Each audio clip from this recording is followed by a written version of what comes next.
क्या आप विश्वास करोगे अगर मैं कहूं कि महाभारत काल का एक योद्धा आज भी हमारे बीच मौजूद है।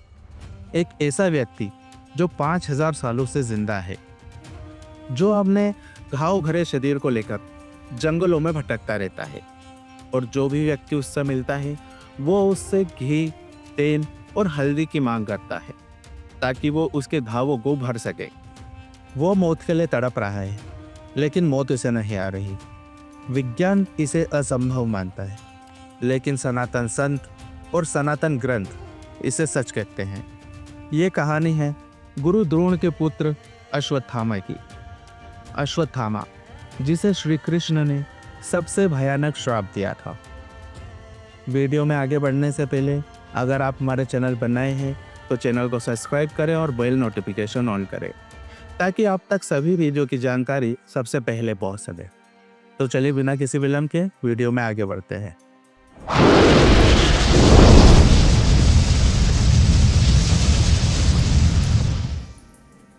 नमस्कार, स्वागत है आपका आर्यवर्त क्रॉनिकल में और मैं हूं जितेन। आज हम आपके सामने महाभारत काल के एक ऐसे रहस्य को उजागर करने जा रहे हैं जो सदियों से लोगों के मन में डर के साथ साथ कौतूहल भी पैदा कर रहा है। क्या वाकई अश्वत्थामा अभी भी हमारे बीच मौजूद है?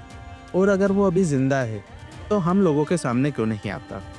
इस कहानी को समझने के लिए हमें कलयुग से निकलकर द्वापर युग के कुरुक्षेत्र में जाना होगा, जहाँ पर एक समय खून की नदियाँ बह रही थी।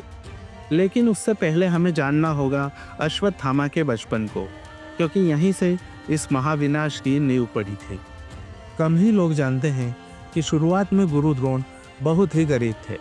हालत इतनी खराब थी कि उनके पास इतना भी धन नहीं था कि वो अपने बेटे को दूध पिलवा सके। एक बार अश्वत्थामा अपने दोस्तों के साथ खेल रहा था, तब उसने देखा कि उसके दोस्त दूध पी रहे हैं। वो रोता हुआ अपनी माता के पास पहुंचा और दूध मांगने लगा, लेकिन घर में दूध नहीं था।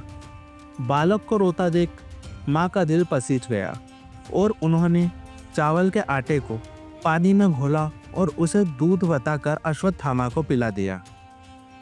नन्हा अश्वत्थामा उसे पीकर खुश हो गया और दोस्तों से कहने लगा कि मैंने भी दूध पिया है। जब गुरु द्रोण को यह बात पता चली तो उनका स्वाभिमान जाग उठा। लगा कि गरीबी के चलते बेटा हंसी का पात्र बन रहा है। यही वो पल था जब गुरु द्रोण ने हस्तिनापुर जाने का फैसला लिया। अश्वत्थामा ने बचपन से ही अपमान और अभाव देखा था, इसीलिए उसमें शक्तिशाली बनने और अमर होने की एक अलग सी चाहत पैदा हो चुकी थी। अश्वत्थामा कोई साधारण इंसान नहीं था। उसका जन्म भगवान शिव के आशीर्वाद से हुआ था। जन्म के समय उसने रोने की जगह घोड़े जैसी आवाज निकाली थी, इसीलिए उसका नाम अश्वत्थामा पड़ा था। उसके माथे पर जन्म से ही एक दिव्य मणि थी। ये मणि उसे भूख, प्यास, बीमारियों और अस्त्र शस्त्रों के वार से बचाती थी। जब तक वो मणि उसके पास थी उसे कोई नहीं मार सकता था। वो अजय था, अमर था। जब महाभारत का युद्ध शुरू हुआ तो अश्वत्थामा दुर्योधन की ओर से लड़ रहा था, क्योंकि वो उसका परम मित्र था। युद्ध के 15वें दिन एक ऐसी घटना हुई जिसने अश्वत्थामा को अंदर से तोड़ दिया। पांडवों ने एक अफवाह फैलाई कि अश्वत्थामा मारा गया। धर्मराज युधिष्ठिर ने कहा कि अश्वत्थामा मारा गया, लेकिन नर नहीं कुंजर यानी हाथी। इसी के बीच श्री कृष्ण ने शंख बजा दिया और गुरु द्रोण आधी ही बात सुन पाए। पुत्र के शोक में उन्होंने हथियार छोड़ दिए और इसी का फायदा उठाकर पांचाल नरेश के पुत्र धृष्टद्युम्न ने उनका वध कर दिया। जब अश्वत्थामा को पता चला कि उसके पिता को छल करके मारा गया है तो वह क्रोध से पागल हो गया। उसने प्रण दिया कि वो पांडवों के वंश का नाश कर देगा। उसने नारायण अस्त्र चला दिया, जिससे पांडवों की सेना में हाहाकार मच गया। लेकिन सबसे डरावनी कहानी शुरू होती है युद्ध के 18वें दिन, जब दुर्योधन अपनी आखिरी सांसें ले रहा था। उसकी जान टूट चुकी थी और पूरी कौरव सेना नष्ट हो चुकी थी। सिर्फ 3 लोग बचे थे, अश्वत्थामा, कृपाचार्य और कृतवर्मा। अश्वत्थामा एक बरगद के पेड़ के नीचे बैठा था। वो बहुत ही गुस्से में था। तभी उसने देखा कि एक उल्लू रात के अंधेरे में कौओं के घोंसले पर हमला कर रहा है। दिन में कौवे उल्लू को मारते थे, लेकिन रात में उल्लू उनका शिकार करता है। इस घटना को देखकर अश्वत्थामा के दिमाग में एक शैतानी विचार आया। उसने सोचा कि पांडवों को दिन के उजाले में मारना मुश्किल है, लेकिन रात में उन्हें सोते हुए मारा जा सकता है। यह युद्ध के नियमों के खिलाफ था, कायरता थी, लेकिन अश्वत्थामा अपने पिता की मृत्यु से इस कदर बौखलाया हुआ था कि उसे कुछ भी सही या गलत दिखाई नहीं दे रहा था। कृपाचार्य ने उसे समझाया कि यह गलत है, पाप है, अधर्म है, लेकिन अश्वत्थामा माना नहीं। वो रात के अंधेरे में पांडवों के शिविर में घुस गया। वहाँ सन्नाटा था, सभी सो रहे थे। अश्वत्थामा को 5 लोग सोते हुए दिखे। उसे लगा कि ये पांडव है। उसने अपने तलवार से एक एक कर 5 का सिर धड़ से अलग कर दिया। उसने उन 5 कटे हुए सरों को बांधा और भागता हुआ दुर्योधन के पास पहुंचा और उससे कहा, मित्र, आंखें खोलो, मैंने तुम्हारा बदला ले लिया, मैंने पांडवों को मार दिया। दुर्योधन बहुत खुश हुआ, लेकिन जब उसने उन सरों को देखा तो चिल्ला उठा। उसने कहा, मूर्ख, ये तूने क्या किया? ये पांडव नहीं, द्रौपदी के 5 पुत्र हैं। तूने हमारा वंश का नाश कर दिया, तूने बच्चों को मार दिया। ये बोलकर दुर्योधन अपने प्राण त्याग देता है और अश्वत्थामा सन्न रह गया। जब सुबह हुई तो पांडवों को इस बात का पता चला। उनकी आत्मा ये बात सुनकर कांप उठी। द्रौपदी अपने पुत्रों के शवों को देखकर विलाप करने लगती है और यह देखकर अर्जुन ने कसम खाई, जब तक वो अश्वत्थामा का वध नहीं कर देगा, चैन से नहीं बैठेगा।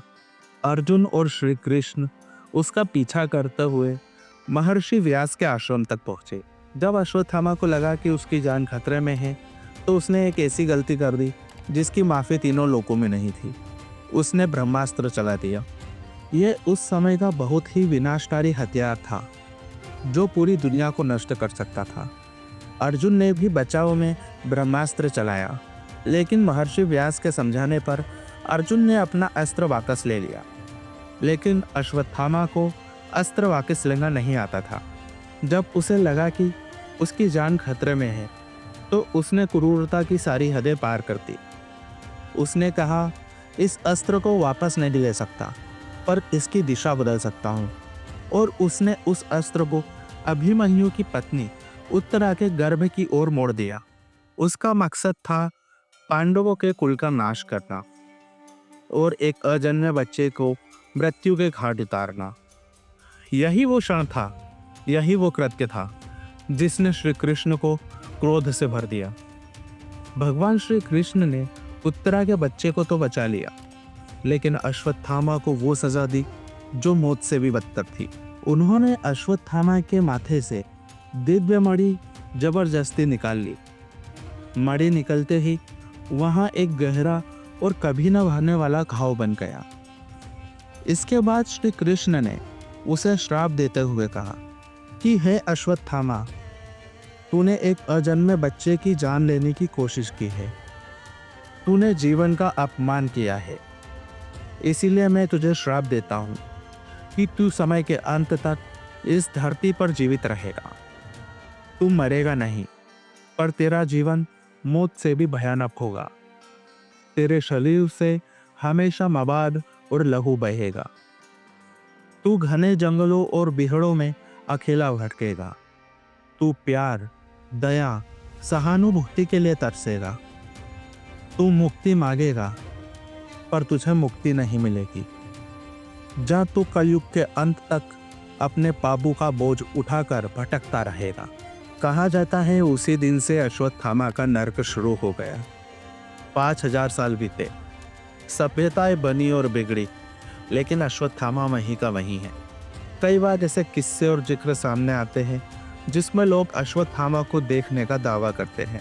सबसे प्रसिद्ध किस्सा है 12वीं सदी का, जब पृथ्वीराज चौहान का राज था। कहा जाता है पृथ्वीराज चौहान शब्द भेदी बाण विद्या सीखने के लिए जंगलों में गए थे। वहां उन्हें एक विशालकाय वृद्ध व्यक्ति मिला जिसके माथे पर एक गहरा घाव था। उस व्यक्ति ने पृथ्वीराज चौहान को यह विद्या सिखाई। बाद में पृथ्वीराज चौहान ने अपने राजकवि चंद्रबरदाई को बताया कि वो व्यक्ति और कोई नहीं बल्कि अश्वत्थामा थे, क्योंकि आज के किसी साधारण व्यक्ति के पास यह विद्या होना असंभव था। अब सवाल ये उठता है कि साधु काल में वो कहाँ हैं? तो एक ऐसी जगह है जहाँ पर उनके होने का सबसे ज़्यादा दावे किए जाते हैं, और वो जगह है मध्य प्रदेश के बुरहानपुर शहर में स्थित असीरगढ़ का किला।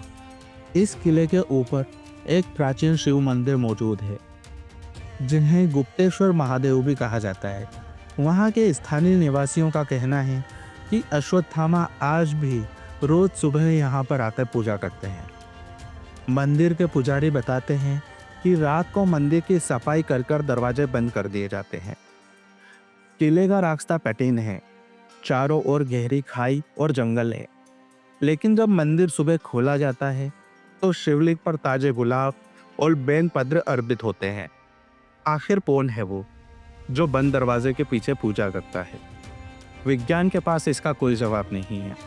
कई न्यूज़ चैनलों ने यहाँ पर कैमरे लगाने की कोशिश की, लेकिन रात होते ही कैमरे या तो बंद हो जाते या खराब हो जाते और कहानी ही रह जाती। इस गांव के कई बुजुर्ग किस्से भी सुनाते हैं जो आपके रोंगटे खड़े कर देंगे कि उन्होंने जंगलों में एक विशालकाय इंसान को देखा है जिसकी ऊंचाई 10 से 15 फुट है और उसने अपने सर को कपड़े से ढक रखा है, और जो भी उससे मिलता है वो उसे घी, तेल और हल्दी मांगता है। लोग कहते हैं आज भी उसके माथे से खून रिसता है और उसी भाव को आराम देने के लिए वो घी और हल्दी मांगता है। जो भी उससे एक बार मिलता है या तो वो अपना रास्ता बदल देता है या उसका मानसिक संतुलन बिगड़ जाता है। एक दिलचस्प किस्सा एक डॉक्टर का भी है। कहा जाता है मध्य प्रदेश के एक गांव में इन डॉक्टर के पास एक अजीब मरीज आया जिसने अपने चेहरे को ढक रखा था। उसने डॉक्टर से कहा कि उसके माथे पर एक पुराना घाव है जो भर नहीं रहा है। जब डॉक्टर ने पट्टी हटाई तो वो सन्न रह गया। उसके माथे के बीचों बीच एक गहरा गड्ढा था जो किसी हथियार की चोट जैसा नहीं लग रहा था और उससे अजीब सी दुर्गंध आ रही थी। जब डॉक्टर ने पूछा कि ये घाव कितना पुराना है तो मरीज कुछ बोला नहीं, बस एक अजीब सी मुस्कुराहट दी। जब डॉक्टर दवाई लेकर मुड़ा तो कुर्सी खाली थी। वो मरीज जा चुका था। वो डॉक्टर आज भी मानते हैं कि वो अश्वत्थामा थे जो अपनी पीड़ा कम करवाने आए थे। इसके अलावा गुजरात में नर्मदा नदी के किनारे कई साधु संत अश्वत्थामा को देखने का दावा करते। वो कहते हैं कि वो यहाँ पर एक साधारण साधु की तरह परिक्रमा करते हैं। वो बहुत तेज गति से चलते हैं और पलक झपकते ही गायब हो जाते हैं। नर्मदा परिक्रमा करने वाले यात्रियों के बीच ये मान्यता बहुत गहरी है कि अगर वो सच्चे मन से परिक्रमा करते हैं तो उनको अश्वत्थामा अवश्य दर्शन देंगे, चाहे वो उन्हें पहचान पाएं या ना पहचान पाए। हमारे धर्म ग्रंथों में जिन 7 चिरंजीवियों का वर्णन है, अश्वत्थामा उनमें से एक है। लेकिन जैसे हनुमान जी या परशुराम जी अपनी प्रभु भक्ति के लिए अमर है, इसके पलट अश्वत्थामा अपनी सजा काटने के लिए अमर है। लेकिन इस अमरता का भी एक उद्देश्य है। भविष्य पुराण के अनुसार अश्वत्थामा की अमरता सिर्फ सजा नहीं है। भविष्यवाणी कहती है जब कलयुग अपने चरम पर होगा तब भगवान विष्णु एक और अवतार लेके, जिसे कल्कि अवतार कहा जाएगा, उस समय भगवान कल्कि को धर्म की स्थापना के लिए गुरुओं और सहायकों की आवश्यकता रहेगी। तब सभी चिरंजीवी सामने आएंगे। अश्वत्थामा भगवान कल्कि के साथ मिलकर कली पुरुष को हराएंगे और अधर्म का नाश करेंगे। यही वो समय होगा जब अश्वत्थामा को उनके पापों से मुक्ति मिलेगी। अब आप सोचिए, एक इंसान 5000 साल से जिंदा है। उसने देखा है कैसे सभ्यताएं बदली है, कैसे दुनिया में बदलाव आए हैं। किस तरह इंसान पाप की ओर झुकता गया है और कुछ नहीं बदला है, तो वो है उसकी स्थिति। उसके भाव आज भी नहीं भरे हैं। वो आज भी किसी जंगल की गुफा या मंदिर में बैठकर अपनी मुक्ति का इंतजार कर रहा है। विज्ञान इसे कोरी कल्पना कह सकता है, लेकिन असीरगढ़ के किले के मंदिर में मिलने वाले पुल हजारों सालों से चली आ रही लोक कथाएं यह सोचने पर मजबूर करती है कि जिस दुनिया में हम रह रहे हैं, इसके अलावा भी एक दुनिया है जिसमें श्राप और वरदान आज भी काम करते हैं। अश्वत्थामा की कहानी हमें सिखाती है कि कर्म का फल सबको भोगना पड़ता है, चाहे आप कितने भी शक्तिशाली क्यों ना हो। अगर आपने अधर्म किया है तो आपको उसकी सजा मिलेगी। अश्वत्थामा ने अपनी शक्ति के घमंड में एक अजन्मे बच्चे को मारने की कोशिश करी और आज वो खुद मरने के लिए इंतजार कर रहा है।